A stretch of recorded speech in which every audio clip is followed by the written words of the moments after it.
Everybody, welcome. Excited to have you guys here. Go ahead, let me know if you can see me, if you can hear me. Just put yes in the comments if you don't mind. And today's going to be very important for anybody who's been dealing with persistent anxiety, who's tried medications or multiple medications to try to get things resolved, and you feel like you're hitting a little bit of a wall. And if you're looking for more of a lasting, better understanding of how to get to the real source of the issue. So basically what I'm going to be covering today really quickly is that there has been a plethora of medical research that's come out actually sporadically over the last several decades. But in recent years, there's now been newfound further medical research that has actually proven that the entire biochemical imbalance theory of anxiety and depression is completely debunked. It actually was never proven to begin with. So I'm going to be walking with you through exact quotations, exact citations from peer-reviewed medical research, and I'm going to be giving those references and direct quotes to you so you're up to date on the new information. And I'm also going to be sharing with you what the latest scientists and medical professionals are now indicating is the real source of anxiety, depression, and other mental health issues, and how that relates to you kind of charting your own path forward for making sure that you can actually really get to the core of the issue that you're dealing with. So this is definitely going to be one you don't want to miss. I'm going to cover a lot in a fairly short period of time. What I'd really love for you to let me know in the comments, if you don't mind, is what medications have you tried? First of all, have you tried medications? Have you tried therapy?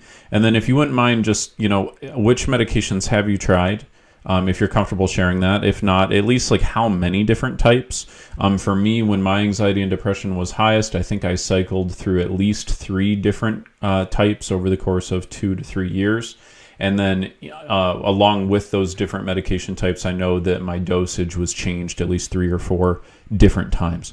So just let us know, because I want to see, from the people joining us. Hey, Karen. Hey, Joan. I see you guys here. Great to see you. I want to see what the patterns are. I want to see what your guys' experience are, because I talk with people all day, every day about this type of thing, but it'd be helpful for me to see what's going on. And then also with traditional talk therapy, I do have some statistics and some new medical research to share with you guys about why talk therapy tends not to be super effective. There's actually some new things that you may not have known about that as well, so I'll be throwing some of that in too. But how long did you do talk therapy? Because I also was in that for at least 18 months, I believe, when my anxiety and depression was the highest. Okay, I see Joan says antipsychotics, anti-anxieties, antidepressants, 8 different meds at one time for at least 2 years. Okay, cool. Yeah, I'm curious to see what everybody else has to say. So let's just go ahead and jump right into the meat on the bones for you guys today and the real core content. Okay, so first of all, I want to just give a little bit of context. Okay, first of all, here's why this matters. The big reason why this matters is that the amount of people who are on supposedly anxiety reducing medications who are getting these prescriptions is growing. Okay, so this was the most recent information I could find. I wanted to find reputable sources. So this is directly from the CDC. So as of 2020, 16.5% of adults aged 18 and older, this isn't even accounting for adolescents, were on some form of anti-anxiety medication. And then over in England, it was roughly the same, 16.5%. It was 1 in 6 adults. Okay, so that's directly from the CDC and then the University of College London. So now, obviously, COVID happened in 2020, and mental health started to deteriorate for a lot of people for a whole series of reasons I'm not going to get into tonight. So I do know that those statistics raised over the course of COVID. I don't know exactly where they stand right at this exact moment, but I would venture it's probably hovering a little bit closer to 1 in 5 people in the developed world, closer probably to 20%. Okay, so obviously the people in our community and in our online circles, you guys typically have gone down the medication route. Now, why is it that most of us have tried one or more medications to try to deal with anxiety and or depression or something like that? The reason is that there was a theory that goes back to the 60s, okay, is the sort of earliest initial literature that I've seen about this. Okay, but basically there was this idea proposed that anxiety and depression were a byproduct of biochemical imbalances in the brain, and there was particular attention paid to serotonin especially. And so the dominant theory was that there were, quote, normal levels of serotonin, especially in your brain, and then also some other chemicals they've taken a look at, or, dopamine, and then also hormones, right, all those sorts of things, okay? But serotonin has really gotten most of the attention from medical literature. And so the idea was, if we can adjust the serotonin that's going on inside of your brain, because there must be some sort of an imbalance going on, let's see if we can artificially change the amount of serotonin that's going on inside of your brain. And so this is where SSRIs, excuse me, I always stumble and mumble on that one. SSRIs really came in as kind of the dominant core medication type, and there's been a whole series of different things. Now, the thing that we're tackling today, though, is the overall theory that we need to screw with your biochemistry inside of your brain. Okay, there is literature that I'm going to be sharing with you in direct medical statistics that relate specifically to the serotonin idea, but there are also medications that are out there to try to modify your mental biochemistry as well, and just to alter your mood in all sorts of different ways, right? You could go, the gamut runs very, very high: Xanax, Zoloft, lithium, all these different things that people have tried or done, okay? So let's go ahead, and I'm going to be drawing from a couple different studies here. Again, the interesting thing is that this research is new, but it's also old. And what I mean by that is that this theory, I saw this research come out in 2022, and I thought, oh my gosh, this is finally brand new. And the University of College London was basically the one that kind of blew this wide open, and people started talking about it, but it's really remained kind of a secret. No one's it's not really widely known, just to people who are obsessed with mental health stuff like me, and who are really following this. But basically, the University of College London in 2022, they did basically the most respected form of statistical analysis that you can basically do. So they did a medical, led by a medical team. Okay, it was led by a full medical team of European researchers. Not only that, but it was done in a peer review study. Okay, and not only that, it was done in an umbrella study. Okay, so it wasn't just some isolated group of people of 300 to 500 people. They were doing what's called a meta-analysis. And with a meta-analysis, you're getting a much larger sample size. You're pulling data from a much larger swath of information. It's a much more reliable, data-driven way of coming at conclusions. Okay, and so basically UCL, right, University of College London, wanted to reaffirm what had also been proven 15 years prior. I actually found literature from 2005, okay, well, I guess close to 20 years prior, literature from 2005 that also debunked the theory that anxiety and depression were caused by biochemical imbalances. Okay, so anyway, let's just get right into it. Rather than me kind of using speculation and me paraphrasing, I'm just going to pull some direct quotes and statistics and findings from the research. Okay, so University of College London 2022 review found no conclusive evidence, this is a direct quote, no conclusive evidence that low serotonin levels cause depression or anxiety. Despite the popularity of the serotonin theory, research suggests no significant difference in serotonin activity between those with and without depression or anxiety. Okay, so that's the very first thing to understand. So this whole idea that you've got some serotonin imbalance that's got to get corrected, it's just not true. Okay, now digging a little deeper from the same study here, okay, which has been syndicated and republished in all sorts of places, including Science Daily. Okay, here's another direct quote from the study. The chemical imbalance theory was heavily promoted by pharmaceutical companies in the 1990s to market SSRIs, okay? Selective serotonin reuptake inhibitors, okay? Even though studies now show that SSRIs do not correct a serotonin imbalance. Clinical trials have demonstrated that antidepressants, SSRIs, are often barely distinguishable from placebos in terms of effectiveness.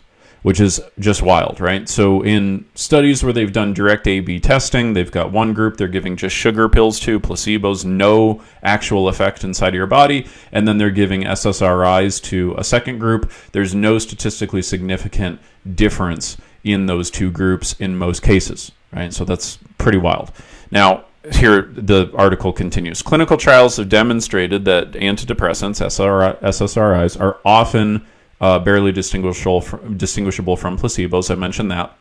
Okay, and then here is the important quote as well. There is no convincing evidence that depression and anxiety are caused by serotonin abnormalities. Okay, the serotonin theory of depression particularly is not supported by scientific evidence and should no longer be presented as a factual explanation of the source of mental health problems. Now that is direct from a different source. That's from Molecular Psychiatry of 2022, republished in Science Daily. Okay. So this is out there. This is not just like one particular study. This is not one particular team. This has been corroborated not only in the past 2 or 3 years by multiple sources. Again, this is a fully peer-reviewed study, but also these findings have actually been found multiple times. The reason why this new study was done in 2022, that was a very rigorous umbrella study, peer-reviewed with meta-analysis, was because basically the researchers were like, why in the world is the entire global population still being prescribed anti-anxiety medication when it doesn't really get to the source of the problem? Okay, so here's some additional things that you want to know. Okay, again, these are directly pulled from these articles. Okay, this is not me talking here. This is just me being the messenger, giving you the information that you need to know. Okay, this is from Science Daily. SSRIs and similar treatments are only effective in about 50% of patients in producing any form of result at all, and only 25% achieve full symptom relief. Okay, now think about this for a second. First of all, symptom relief does not mean you're cured. Okay, let's be very clear. Symptom relief does not mean you've dealt with the issue at the source of the issue. What this means is that only 25% of people who are actually prescribed anti-anxiety medication find them to be giving them the full peace of mind that they're after. Let's just put it that way. And by the way, that doesn't even account for the people who are on medication. The medication gets rid of the anxiety, but they do not want to be dependent on that anxiety medication. And there is a decent chunk of people who fall into that exact same category, okay? And in fact, I'd love to know in the comments too, how do you feel about being on medication, right? Like, because I have found there's basically two camps of people. There's the one camp of people who believe, I'll do whatever I got to do to get rid of the anxiety. If I need to take medication, I'll do it. I don't care. And then there's the second group of people who say, I really, really don't like the idea of being on a crutch and being dependent on medication. Cindy says she hates it. Okay, I'll be curious to see what everybody else has to say. Let me take a quick little break and see the comments here as well. Karen said meds don't work for me. She tried meds and therapy and at least 5 different anti-anxiety medications. Got it. And then Karen, I know you've gone through our program as well, so you passed with flying colors on that. Christy, I've tried all of the SSRIs and was on high doses of Xanax 28 years. Have to have low dose of Xanax now so I don't shake in withdrawals. Yep, understood. Phil says ADHD med does nothing for me. Actually, one put me asleep at 5 p.m. Joan says also had talk therapy on and off for nearly 18 years before she went through our program. Christy says I did a D&D text for the mental medications and know the red flag ones. I think you're referring to the genetic marker test. Now on the right meds for bipolar. Cognitive therapy best for me. Okay. Anne Flynn, Anne, I know you went through our program. You said started in the era of tricyclics, then on Prozac and the SSRIs, tried many antidepressants and benzos, at least 40 trials. I am, quote, treatment resistant.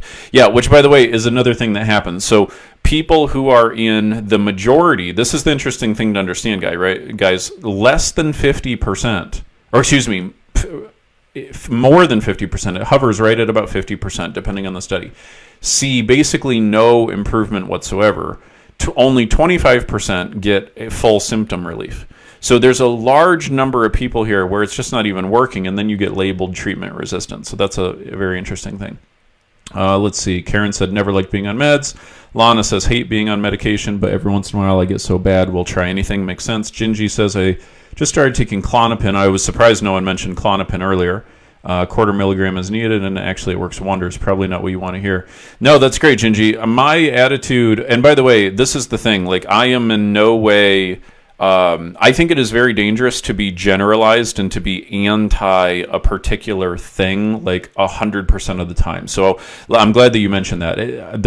I do legitimately want to hear what works and what doesn't work for you guys, and I want you to do what legitimately works and what does, and avoid what doesn't work for you. Okay, so that's the key thing. I'm not here to like sell any particular like this is the one size fits all one way you got to do everything. That's not what I'm about. What I'm about is making sure that people actually get the type of help that they need for their mental health that gets them to the mental health goals that they want. And what I want to make sure the people I'm really speaking to today especially are people who've had mixed results with medication, or people who have maybe found medication to be helpful, but you really, really don't like the idea of being dependent on medication.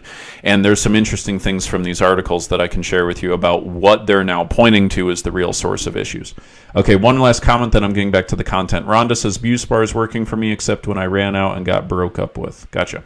Yeah, and then let me know, guys, some of you guys still haven't answered of just how do you feel about medication, like the idea of being on it indefinitely? Are you cool with that, or do you not like the idea of being reliant on it? Okay, now back to some other findings.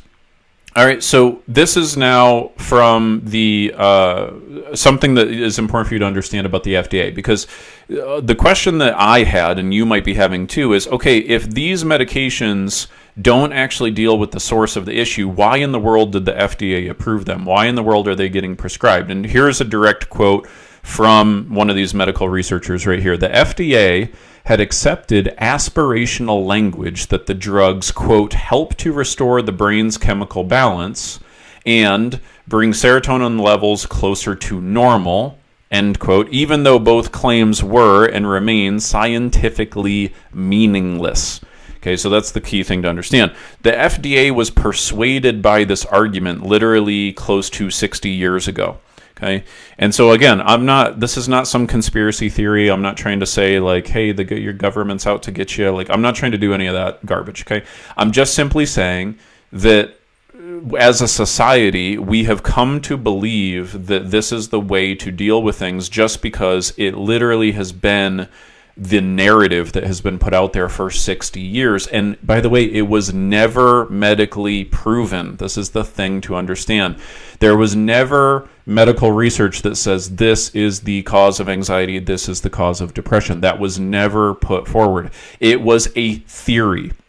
Okay, based on that theory, pharmaceuticals then came in to create a product to meet that demand. Okay, that's just how the market works. Okay, if you want to take it up with Big Pharma, go ahead and do that. I'm not going to die on that cross, but I'm just saying that then all of a sudden now we've got people being prescribed pills, and you'll be interested to hear another quote here that's coming up from one of these articles too about why doctors did this, because I'm not here to blame doctors either. Okay, so this is another one here that you need to understand. Here's another quote from the study. There is no such thing as a scientifically established correct balance of serotonin. Okay, this was from 2005, by the way, and has then now been reaffirmed and re-established in 2022. Okay, so the researchers in 2005 cautioned more than a decade ago, and they were joining numerous other experts at that time, and there are now, again, multiple corroborated peer-reviewed experts who are now saying this is absolutely true. This idea that there's some normal balance of serotonin is arbitrary. Individuals are different. Okay, so that whole theory is just totally a myth. Okay, another direct quote here. Scientists believed that it could be linked with an imbalance of a chemical in the brain called serotonin. So basically, you've been marketed a myth. okay, for 60 years. That's the key thing to understand, okay? This is from 2015 study, okay? This is by Lacasse and Leo, were the researchers on this. And what they found is that while the marketing had shifted emphasis from correcting imbalances to adjusting or affecting neurotransmitter levels, leading psychiatrists were, if anything, more wedded to the chemical imbalance metaphor than before. So what the researchers were pointing out is that starting in the 2010s especially, the language started to shift a little bit. So psychiatrists, psychologists, and therapists were no longer talking so much about correcting biochemical imbalances. What they instead were talking about were adjusting or affecting neurotransmitter levels. But again, here, the theory just was not proven. Okay, getting back to the article, direct quote here. Some had taken to the airwaves to say that it simplified communication with their patients. Okay, now you want to hear this. This is from a psychiatrist. This was in 2015, direct quote. And this psychiatrist put this out there loud and proud and basically said that this is kind of the current attitude, prevailing attitude of most psychiatrists of that time. Okay, and here's what Daniel Carlott, a psychiatrist, said in 2015 as a part of this study. He said, "We don't know how the medications actually work in the brain." Okay, now pausing for a second, think about this. Here now is a psychiatrist literally saying, we don't even know how it works in the brain, but we're prescribing it to people. Okay, this is a direct quote. By the way, he said this on National Public Radio. You can find it. Okay, this is a direct quote. Here, back to what he said. He said, "I'll often say something to my patients like the way Zoloft works is it increases the level of serotonin in your brain, or synapses, neurons, and presumably the reason you're depressed or anxious is that you have some sort of a deficiency. And I say that," and he chuckles here at this moment, "and I say that, ha ha ha, not because I really believe it, but because I know the evidence really isn't there for us to understand the mechanism. I think I say that because patients want to know something, and they want to know that we as physicians have some basic understanding of what we are doing when we're prescribing medications. They certainly don't want to know that a psychiatrist essentially has no idea how these medications work." End quote. Okay, that was direct on a public radio broadcast. Okay, so basically, the psychiatrist was trying to capture the mood and the mode of the time, basically the prevailing attitude and common practices of psychiatrists. And the interesting thing is, this matches up with, now don't get me wrong, this isn't like peer-reviewed or anything, but I have thousands and thousands and thousands of anecdotal pieces of evidence over the course of my career of speaking with you guys directly and basically interviewing you and asking you about how your psychiatrist or your physician approached things with you. Usually, they aren't able to provide a very clear explanation as to what these medications are going to do, but they're giving you these medications because for a portion of people, it creates some level of effect. For a very small percentage of people, it creates a really good effect, although it may not get to the lasting source of the issue, and it's just the common prevailing knowledge. And this is where I think that it's important for us to understand it's not that like doctors and psychiatrists and physicians are malicious. They're not trying to hurt you. They're not trying to harm you. They're just trying to do the very best with what they currently know. And I kind of got a little bit of a window into this when my wife got breast cancer, and we started to ask about like, well, what about this treatment? What about this treatment? And the interesting thing for you guys to understand, I'm trying to give like doctors actual kudos here for a second, is that when there is breaking medical research and new technology to actually innovate and give better treatment to patients, do you know that it usually takes an average of 10 to 12 years for it to go from being created to then actually getting into the hands of doctors to be able to even administer that? And that has to do a lot with the regulatory environment and all sorts of challenges. So doctors tend to go based off of what they know is producing some amount of results. My wife, for example, during her cancer treatment, was given immunotherapy. Okay, now immunotherapy is a relatively new treatment for cancer. And they even said that. And basically the attitude the doctors had was, well, we're seeing immunotherapy working for a variety of different patients as of right now. Okay, now what's interesting is my wife was given the immunotherapy drugs, and then 8 months later, she had blindness, literally vision loss, like 98% vision loss as a byproduct of this immunotherapy. Now, thankfully, her vision loss was only temporary, but we thought it was going to be permanent. And basically, the drug attacked her nervous system and her spinal cord. Now, the doctors, when we told the doctors about this, they had never heard of it. It was a brand new phenomenon that was occurring. She was only one of 6 documented cases that this had occurred for. So I'm just trying to point out that there's a big lag time between theory and and then the actual byproducts of the theory and practice. And doctors don't always have perfect information. And so what doctors' incentive is to do whatever they can to make sure that the patients feel better. And so that's why they, have been pushing medication, because for some people, it's actually causing them to feel better. Okay.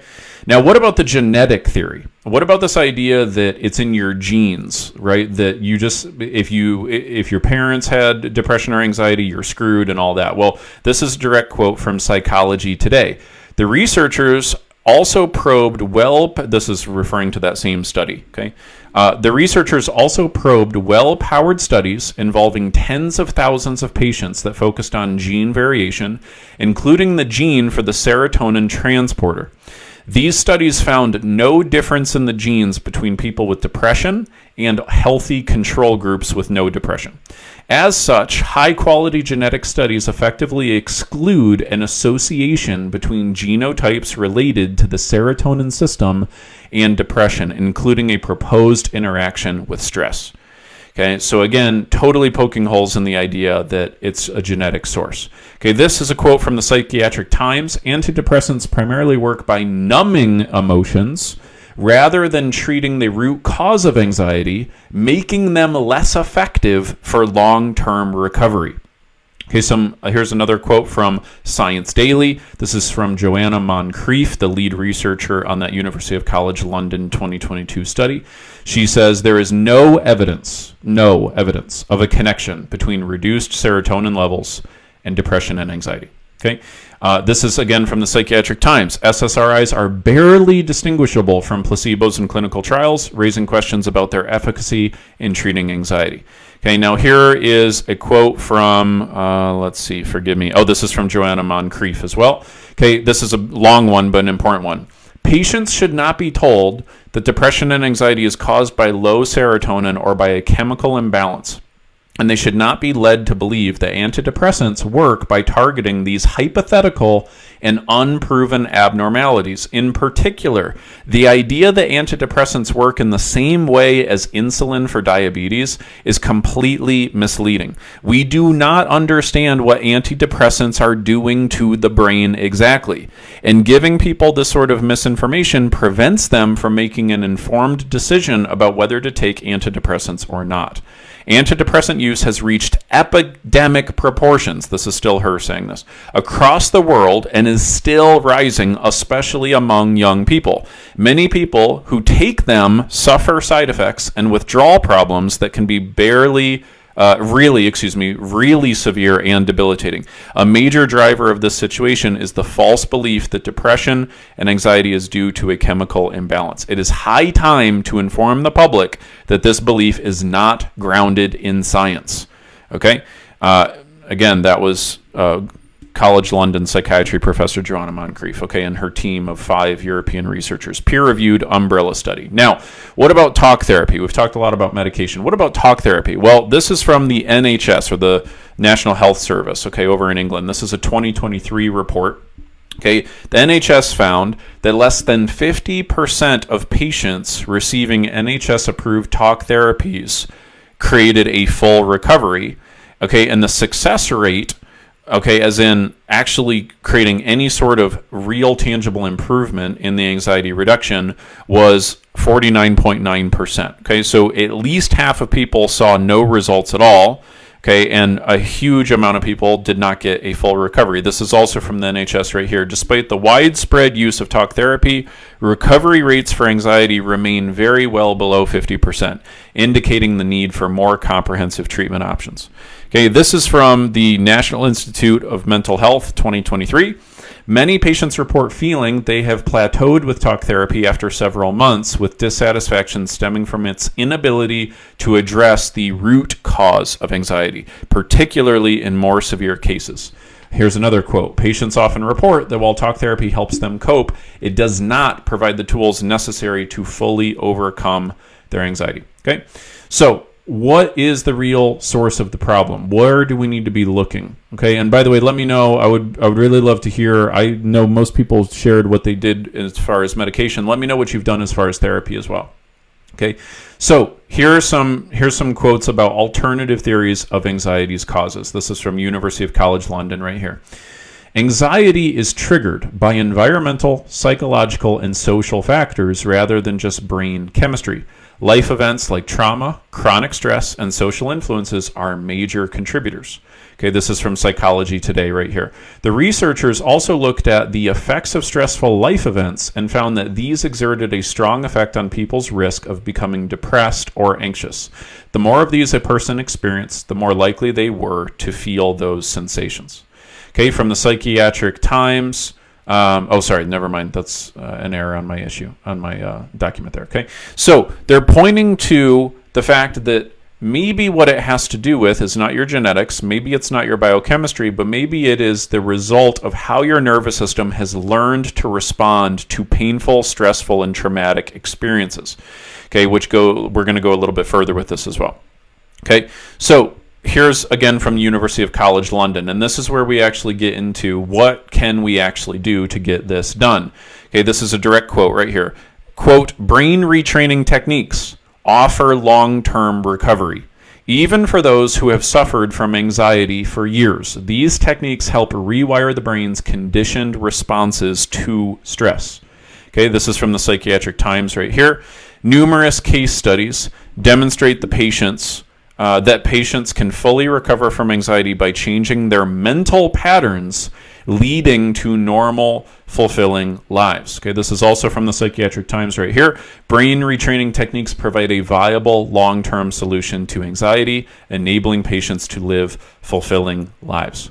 This is from Science Daily. Science Daily says, studies report that anxiety is a learned response, as in it's not inborn. Okay, you're not born with it, and it's not just a byproduct of your biochemistry. It is a learned response, and it can be unlearned through brain retraining techniques, end quote.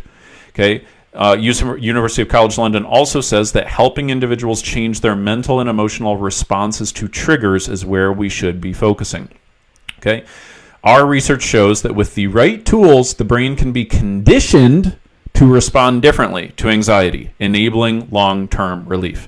Okay, so what I want to just point out is that there is now unequivocal, peer-reviewed, medically backed, science-backed, absolute research that is confirming what I had a hunch about when I was 14 years old, which is that these pills are not doing anything, and me sitting in a room and talking to this guy about how I feel every single week is not really doing much, and I've got to learn how to get my brain to respond differently automatically. I have to learn how to retrain and rewire the brain.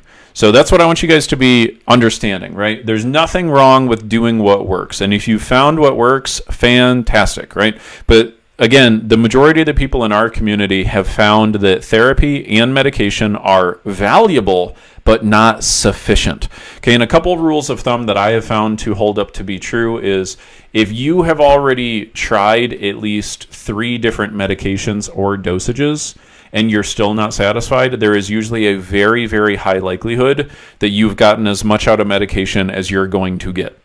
There is the small chance that if you change medications again, you might get something different. But usually in the patient-physician relationship, you hit a point where the physician basically says, yeah, this is about as good as it's going to get. And then also, same thing with talk therapy. What I have found is that right at about the 6-month mark, one of two things is going to happen. You'll either feel after 6 months of talk therapy that you really truly are absolutely making incremental progress towards your ultimate mental health goals, that progress is tangible, it's real, you feel a sense of confidence, you're eventually going to get there. Or after 6 months, you will feel that you have plateaued or that the plateau is beginning. Okay, and again, this is not a knock on therapists. Many of my friends and colleagues are therapists. I have nothing wrong with therapists or therapy.